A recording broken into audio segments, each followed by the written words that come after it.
We have our fitness coach, Rich Hesketh, who has some exercise to help us work out the kinks in your low back.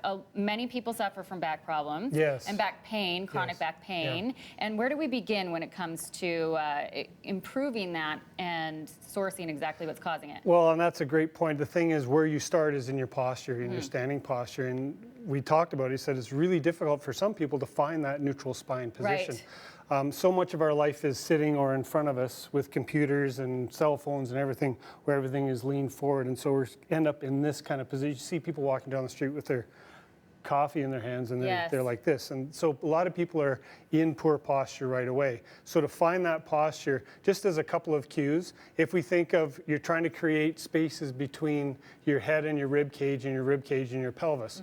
So all you have is space here and space here is to try and create length in that space.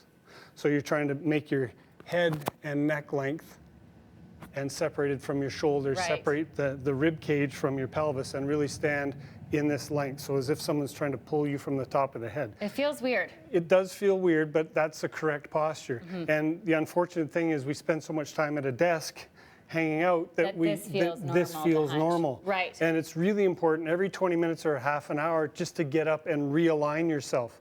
And that's why these stand-up desks and everything, the ergonomics has come a long way for people to get up. And if you don't have that, almost set a timer on your watch to say 20 minutes, half an hour, I'm going to get up and stand. The other thing is something unstable in that position. So you're actively standing, not just standing still, but being in a position where you can do this. Or if you don't have, just let your hips sway from side to side. Do high heels count, Rich?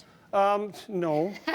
But again, that's something that, to that extent, a lot of people get comfortable in those positions. Right. And so, flip your shoes off if you can and just kind of realign yourself, get yourself, and then get back into it. The more times you can change your environment, the better off you're going to be. So that's the where to start. Then from there, we can start talking about the strengthening side of it. Okay. And so in that area, we talk about some of the exercises. And one of the areas that I see probably the most mistakes made is in a Romanian deadlift or a stiff-legged deadlift, good morning, where you're attempting to strengthen your back. And it's on either side of your spine are these muscles, the erectors. That's your tenderloin. Basically is what that is. You're trying to strengthen those. So in that posture, you take yourself to neutral spine and you hinge just at the hip. In this position, you see a lot of people doing this where they go to this point and then they break their posture. Right, to get the weight as low as they can. You don't need to. You take it as far as your hamstring or back allows you, and then you come back up. Same thing applies in a single leg. You take it as far as you can until you come back up. And if you're flexible enough or have the movement to take it that far, then go that far, but don't go until you've collapsed your back. Got it. And to that end, you're going to save your back a whole lot. Okay. So once you've done that, and then as far as establishing posture, then you can get into your planks and your core work. Now, I've had back surgery. I had an L4-5 discectomy done in 2004. And really the only thing before that and after that that kept me upright was doing plank work. It's a game changer. Yeah, and it wasn't doing a bunch of crunches. It wasn't doing range of motion work.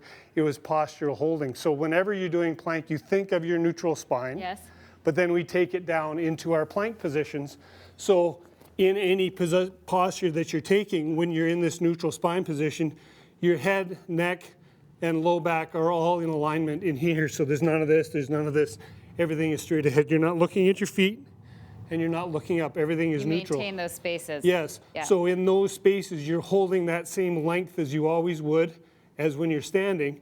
If you're taking it to the side, whether you go with a wider base with your feet in this position, and as we did, reaching to create range of motion, or lifting your leg to create some movement in through the hip, you can do all of these in a neutral spine position.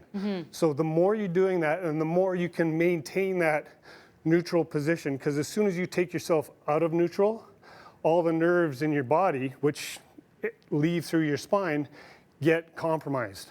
Okay. And so you need to send the right signals to your body by keeping yourself in neutral spine as much as possible. And the more times you do it, the stronger you are. The stronger you are. Create those pathways. Yes. How important is it for people to do a plank, would you say, daily basis? Absolutely. Yeah, and it doesn't have to be a lot, and it doesn't have to be a long, long time, but it needs to be consistent. So let's face it, life is busy. And if all you have is 5 or 10 minutes to do something, do that. Good. Great tips this morning, and strengthening your back, which will have benefits into other areas of life and keep you healthy for a long time.